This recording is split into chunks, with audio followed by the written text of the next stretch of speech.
இஞ்சி பூண்டு தோல் எடுத்து அதை கட் பண்ணி அப்புறம் பேஸ்ட் பண்ணி குக்கிங்க்கு யூஸ் பண்ணுறது கொஞ்சம் ஹெக்டிக்கான ஒர்க் தான் இல்லை. அதுக்கான சொல்யூஷன் தான் ஜிஞ்சர் கார்லிக் பவுடர். இது எப்படி செய்கிறதுன்றது தான் இந்த வீடியோவில் நான் உங்களுக்கு சொல்ல போகிறேன். அண்ட் இந்த ஜிஞ்சர் கார்லிக் பவுடர் நாங்கள் வீட்லேயே செஞ்சு சேல் பண்ணுறோம்.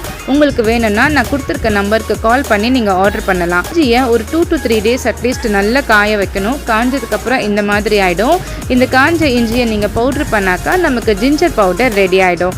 இதே மாதிரியே நம்ம 1-2 அரைச்சி வச்சுருந்த பூண்டையும் ஒரு பெரிய ட்ரேயில் போட்டு ஒரு 4 to 5 days அட்லீஸ்ட் இது நல்லா காயணும் அளவுக்கு இருக்கிறத நம்ம பவுட்ரு பண்ணால் கார்லிக் பவுடர் நமக்கு ரெடி ஆகிடும்.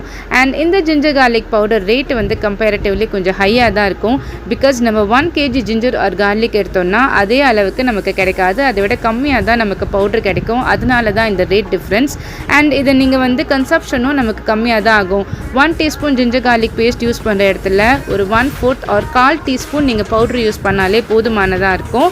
ஸோ ஃபுல் வீடியோ லிங்க் நான் டிஸ்கிரிப்ஷனில் கொடுத்துருக்கேன். எங்கள் சேனலுக்கு ஒரு சப்ஸ்கிரைப் பண்ணி இந்த வீடியோக்கு ஒரு லைக் போடுங்க. தேங்க்யூ.